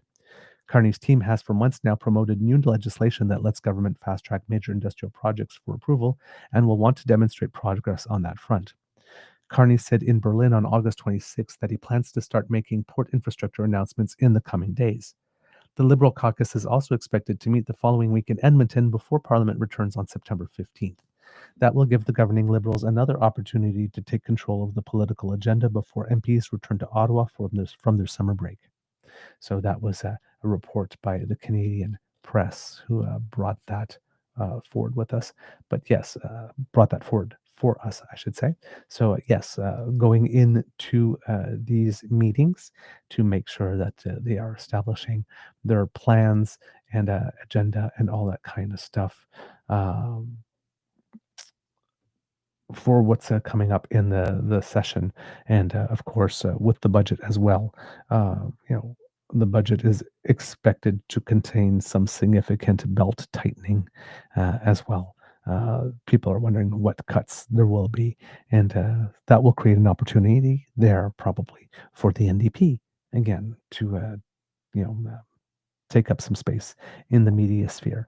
So, but I'm guessing that the Liberals are making the calculation here that the NDP is so far back that even if it gives away a little territory on the left, if it's able to capture, you know, 4 or 5% on the center right and lock it in, that's probably best for its political future, particularly if the Liberals are considering at some point um, engineering their own defeat to provoke another election that might get them the majority that they wanted, depending on how polls shape up at the time.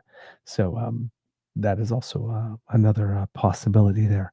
That if the Liberals are not looking at a 4-year timeline, but are looking at a 1.5 to 2.5 timeline for the next election, um, shoring up the vote, the center right vote that was going to Pierre, who might like conservative policies without all the hate and jingoism and sloganeering and all that kind of stuff. Um, that could be a case so that the NDP wouldn't be back on its feet enough to present a serious challenge, but enough dent in that side of the conservative vote would have been made for the Liberals to secure another term and hopefully a majority one for them if they were to make that move.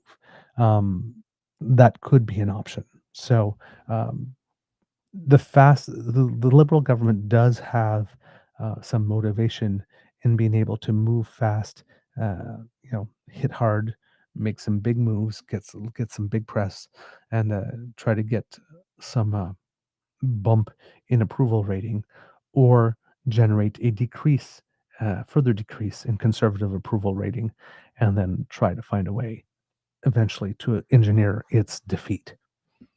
That could be a thing. We know for the moment that the Bloc Québécois, if what they said remains true, Yves-François Blanchet is not looking at any type of move that could bring down the government until the U.S. midterms take place. Like I said, if that holds true. In fact, of all the federal parties, the Bloc Québécois is the one that probably has the least work to do or things to consider for the future. They're the party that is most able at the moment to just continue doing business as usual and and have things work out for it. But everybody else seems to have to scramble a little bit, or at least do some planning. The other one, we don't talk about them a lot, but still important to mention. With the Greens, it looks like they will be looking for a new leader as well, because on August 19th, Elizabeth May announced that she will not be leading the party in the next federal election. The Green Party, according to CTV, well, the Canadian, but as published by CTV, the Green Party of Canada will once again be looking for someone to replace Elizabeth May after the party's longtime leader said Tuesday she will not lead the Greens into the next election. In an email to members, May said she intends to stay on as MP and as party leader until a new leader is elected. Quote, "We have big plans for the fall of 2025 session in Parliament," May said in her email. "My voice as the sole Green MP in the House of Commons is stronger as leader." May said she wants to grow the party's parliamentary caucus before stepping down while focusing on climate crisis, affordability, and justice and peace in conflict-ridden areas. May also said a key responsibility of her leadership has always been fundraising and that she plans to meet the challenge of closing the books on 2025 in a strong position. She said members will soon receive details about a leadership review and how to participate in a vote. May said she plans to step down once the new leader or co-leaders are elected. Quote, "Succession planning in any political party is tricky, but our federal council is determined to learn from past mistakes and make the transition to a new leadership a positive experience that builds the party," May said. As a team, they will, by consensus, develop the strongest possible plan for the leadership transition and determine the optimal timing for a leadership race. May is the lone Green MP in the House of Commons after the party secured only one seat in the federal election. May became leader of the Green Party in 2006. She resigned in 2019, and Annamie Paul was elected as the party's leader. But May stayed on as the parliamentary leader because Paul did not have a seat in the House of Commons. Paul resigned after the 2021 election when she finished fourth in a Toronto riding.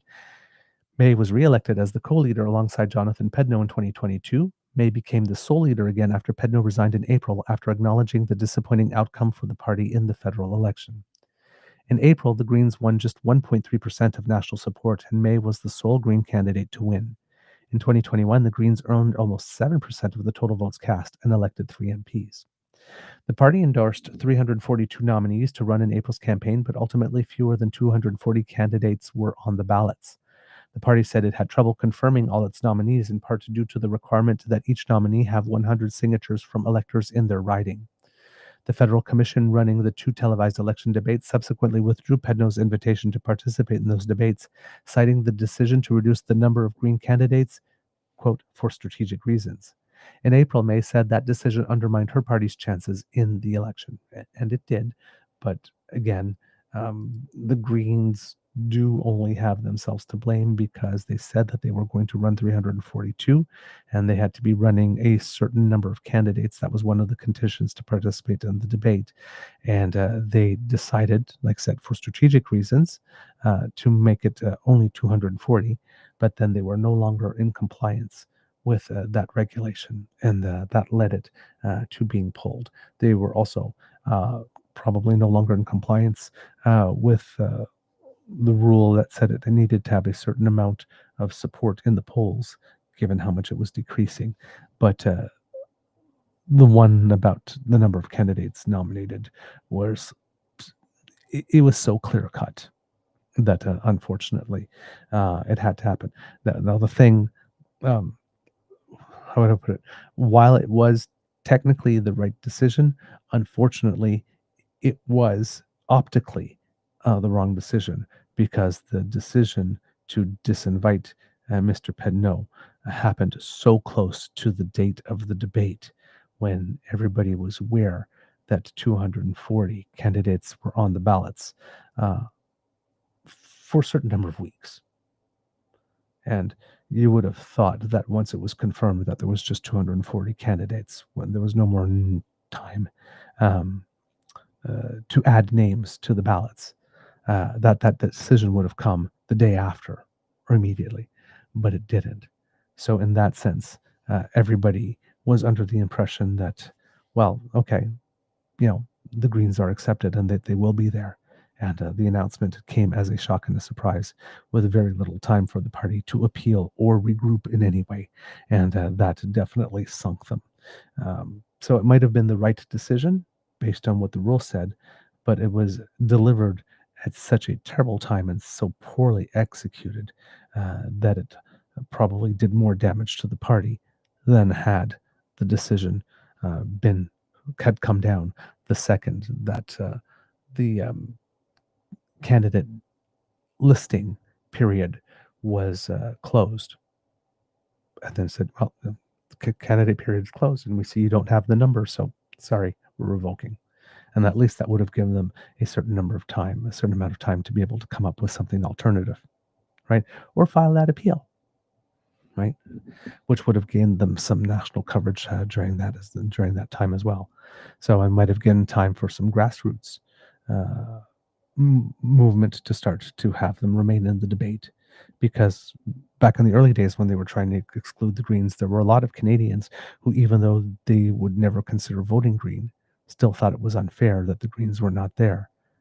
And did write letters of support for that purpose. It's like, I may not want to vote for them, but I want to hear from them. Right? I think they should be heard from. So we'll see what happens here with the party. But like I said, she's just announcing that she's not running again. There's no leadership race called yet. There's no date for that kind of stuff yet. And again, there's a certain amount of runway. So there's a chance that might not even happen for this year. But at least Elizabeth May is stating her intention clearly at the beginning of this parliament session, or prior to, that she does not intend to remain as a party leader, and that they need to be looking at a succession plan starting now. So there you go. what's going on with the major parties. Again, like I said, not a lot of time spent on the block specifically, not because of anything other than they're just the party that has the least amount of interesting things having to go on with it. Like I said, not that there isn't any, because we're looking at a provincial election in 2026, which the Parti Québécois at the moment looks like they would be forming the next government, which creates a very different dynamic for the bloc, and there's definitely some strategy at play there and positioning at play there. But given that that's not necessarily imminent, we all have a month and a quarter to go before that. It's not particularly salient for this immediate session of Parliament. As well, kids and cubs, just so you know, well, actually, I'll save that because it'll be in the democracy, something that you do portion. So there you go, kits and cubs. Didn't have time to get to Danielle having to reverse herself again. So we will put that on the schedule for tomorrow, kits and cubs. There's just so much going on. Like I said, lots of news, lots of developments with the various parties as we are positioning ourselves for the return of Parliament. But yeah, definitely eager to tell you about Danielle, because she has had to swallow herself 3 times over the last few weeks, and things are not going well for her. So let's put a pin in that one, and hopefully we'll have a chance to talk about that tomorrow. All right, kids and cubs, that's the end of this episode of the Daily Beaver Morning Show. We hope that you love listening to us because we love making this for you. Remember, sharing is caring and word of mouth is priceless. So please tell your peeps and poops all about us. We really love it when you do, especially when you share a little bit of yourself, when you share our content, why it is that you liked it or why it is you're recommending this, because you are influencers in your own circle. Now, kids and cubs, if you would like us to help you, because sometimes you're out there just making democracy happen, right? Or, volunteering, making your community better, just doing what you need to get through a day, right? Some days, getting up is the win, right? It's different. But sometimes you're not able to join us to watch us live on video. Well, don't worry, because I'm sure that even though you can't watch us on video on any given day, you still want to remain informed and engaged. Well, thanks to the generous contribution of the Ray Girl for several years now, thank you so much, our pod page is a thing. So if you would like to scan that QR code that has appeared on our screen, that will bring you there. And if you are listening but not yet subscribed to our pod page, go to podpage.com/the True North Eager Beaver with a hyphen between each one of those words. And when you go there and click subscribe, our audio cast version, ears only, is right there. And when you click it, when we have something fresh off the podcast bandwidth, zip right into your favorite podcast feed. It comes, it waits for you, it just quietly, calmly, for you to find it and invite it in. It's like that. We like to help. Just put us in your ears. We're lightweight, we're portable, we're aerodynamic. We won't slow you down. Unless what we're saying is so interesting that you're stopped dead in your tracks. Is, oh my God, I need to listen to what Mr. Beaver's saying right now. But other than that, we won't slow you down. So subscribe today.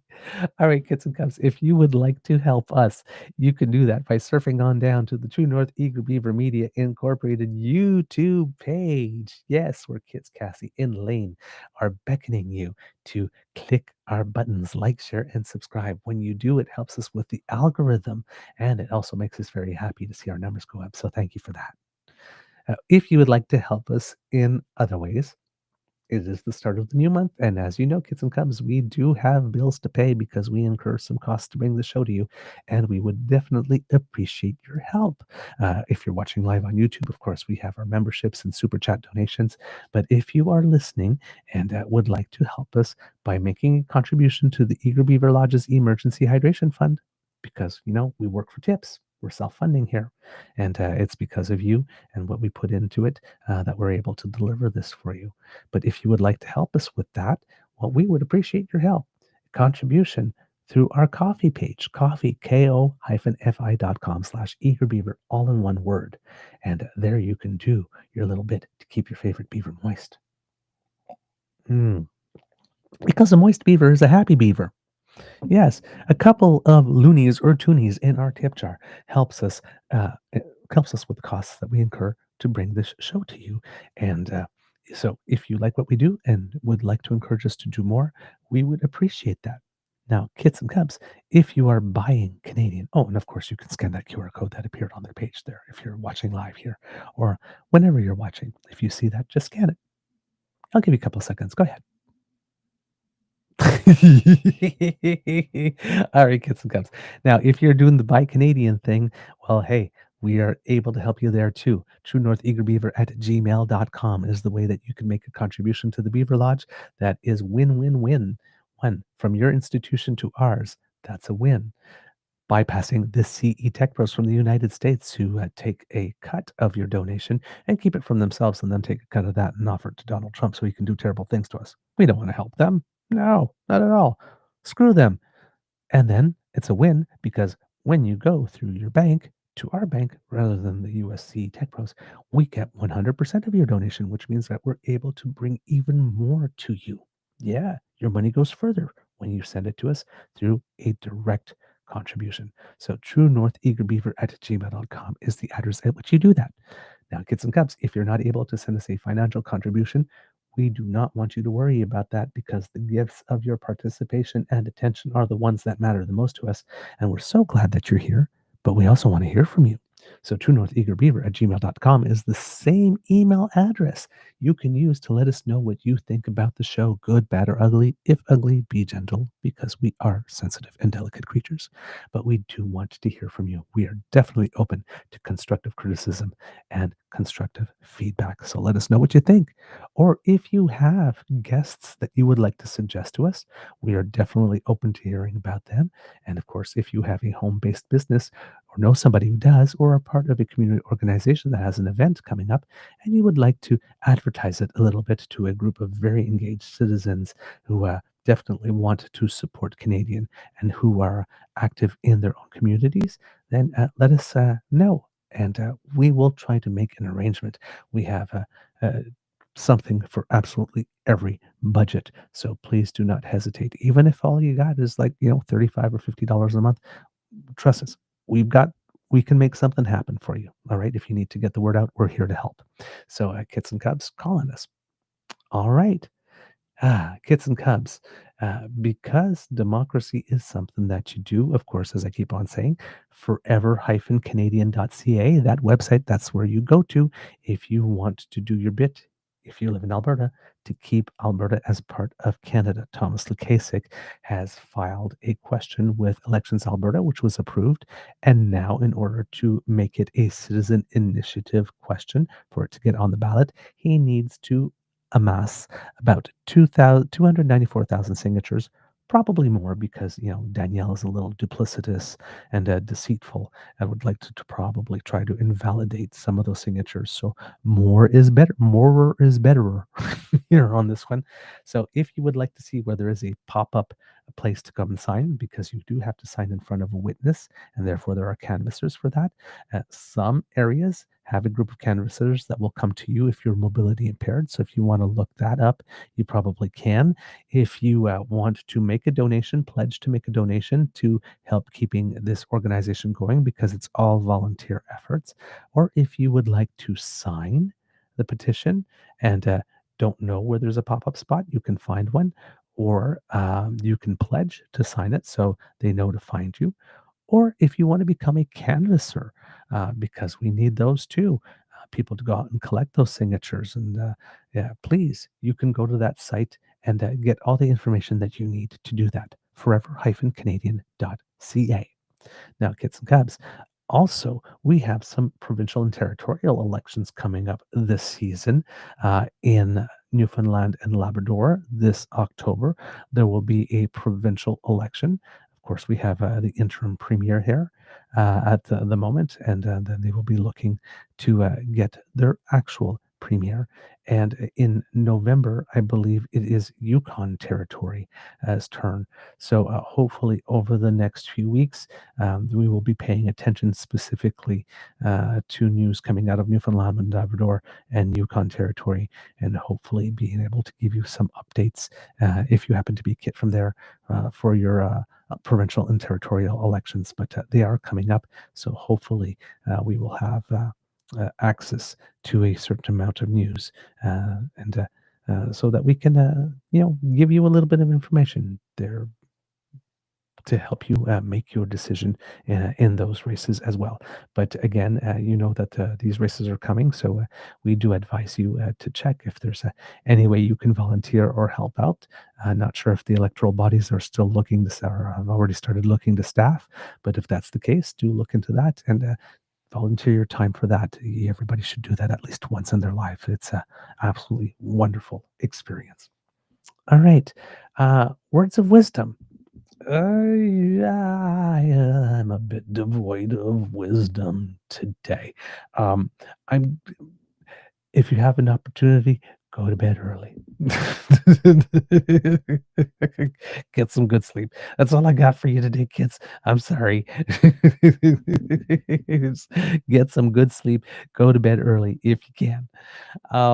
That's my wisdom today. That's all I got. Sorry. Kids and cubs, it can be a tough world out there. So please be kind to and gentle with yourselves. And now, at the count of 3, if I may beg your indulgence, could you all ask Mr. Beaver to please cue the cog? At 1, 2, 3.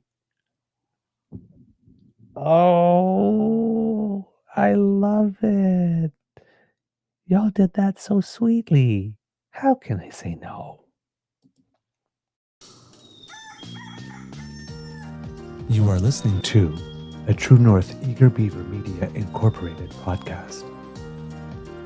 The True North Eager Beaver podcasts are proudly brought to you by our founding sponsors, the Misfit Mysteries from Corvid Moon Publishing, your source for science fiction, fantasy, and cozy mysteries featuring a broad diversity of characters, CanadianTarot.com, their uniquely Canadian online eclectic tarot community, and the Peppermaster, hot pepper sauces made from farm-fresh ingredients to thrill your taste buds and expand your mind. We are grateful to the Crier Media Network for its support, Pete Jarvis for our artwork, and Paul Joseph Something for our opening and closing sequence music.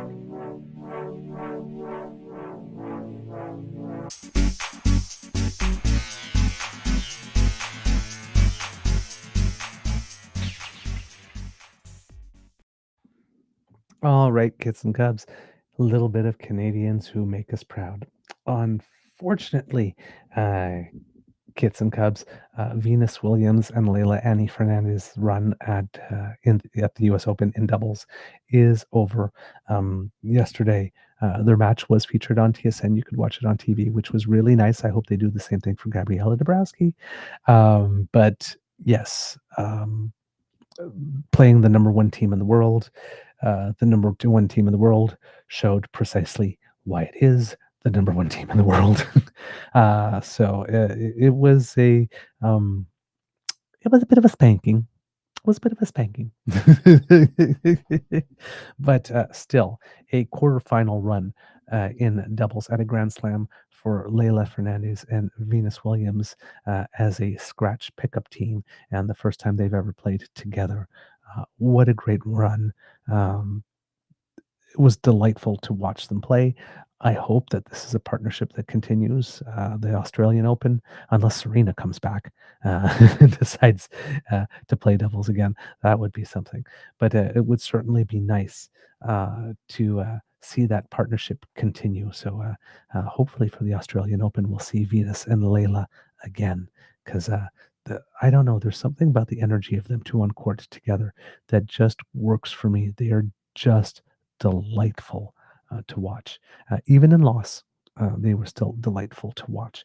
So yes, a little bit sad there, unfortunately, that they are out. However, Gabriela Dabrowski and her partner Aaron Routliffe did win their match, and they were the first of the teams to punch their ticket to the semi-final in women's doubles, and they are going to play the number 2 team of Sara Irani and Jasmine Paolini of Italy, also Grand Slam champions in the past. In the semifinal. So it'll be a team number 2 against team number 3 in one semifinal. And listen, it was a perfect doubles tournament because in the other semifinal, it's team number 1 against team number 4. So the 4 best teams did advance to the semifinals. So uh, for organizers, you can't ask better than that. The top teams are all still in the draw. So very exciting. Normally, I would say let's hope for number 1 versus number 2 in the final. But since Gabriela Dabrowski and Aaron Ratliff are the number 3 team, I'm going to hope for number 1 versus number 3. But yes, it would definitely be an achievement. And again, Gabriela Dabrowski dealt a lot with some breast cancer issues recently, and so has sort of like been in and out and inconsistent. So that's why her ranking has dropped, because she was, I think, as high as the number 3 doubles player in the world, and then dropped out of the top 10 very briefly because she hasn't been playing every tournament and all that kind of stuff. So the fact that she has been able to keep playing throughout it, and her partner Aaron Ratliff has just been absolutely wonderful.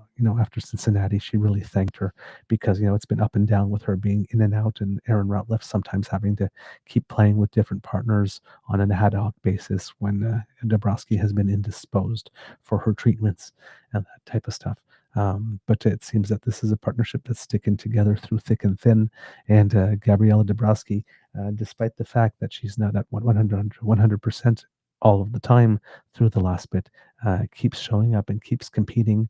And sometimes that does mean some early exits, but in there also some success. Because, like I said, they won the big title in Cincinnati, which was a 1,000 title, which is a big deal. So cheering for them.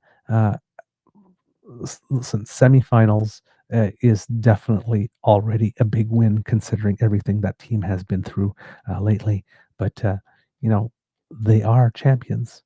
The champions get it done. So it'll be very interesting to see how far they can progress in this tournament if it continues. But they will be scheduled to be playing today. If you're into that, the projected time is 5:30.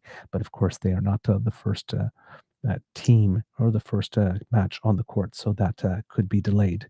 The other big match today, of course, in men's singles, Felix Auger-Aliassime is playing in the I think it is quarterfinal. Yes, it is, and he is playing against Alex de Minaur, who is the number 8 seed. Felix Auger-Aliassime is the 25th seed here in this contest, and of all the people that have made the semifinal, Felix Auger-Aliassime is the one who is lowest ranked. So biggest achievement in terms of surpassing your level here. He's been playing very, very, very well. I think throughout the whole tournament, he's lost 1 set only, and that was to the number 3 in the world. But he took out to the number 15 in the world in 3 sets with absolutely no problem. Yeah, now taking on the number 8 in the world. Hopefully, Felix Auger-Aliassime is in the zone. It is a winnable match. However, if he does win it, odds are quite good that he'll be facing world number 1 Yannick Sinner in the semifinal. He'll be taking on his fellow countryman from Italy, Musetti, in his quarterfinal. And Musetti can be a tricky player. He's ranked 10th in the world, Lorenzo Musetti. And if he's having a good day, Sinner could have his hands full. And Sinner did have his hands full with Denis Shapovalov when he was playing him, at least for about a set and a half, and maybe a little more at times.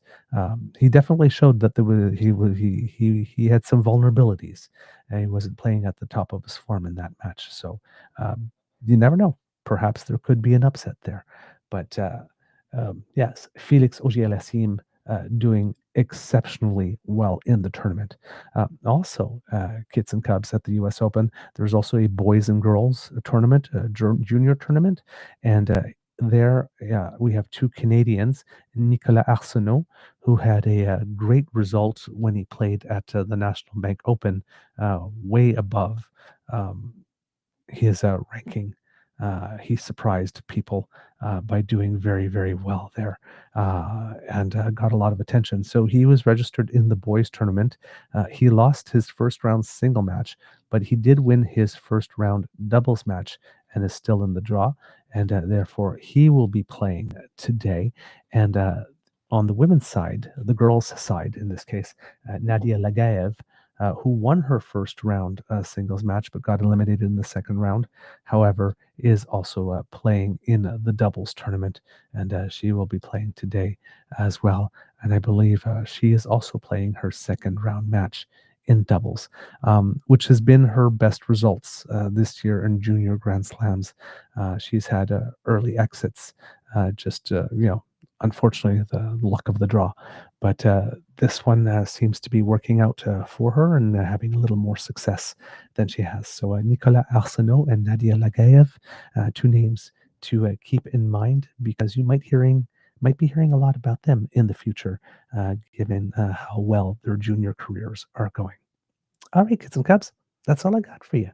We will see you tomorrow. Until then, have a beaverific day. Amour et bisous. And like magic, I'm gone.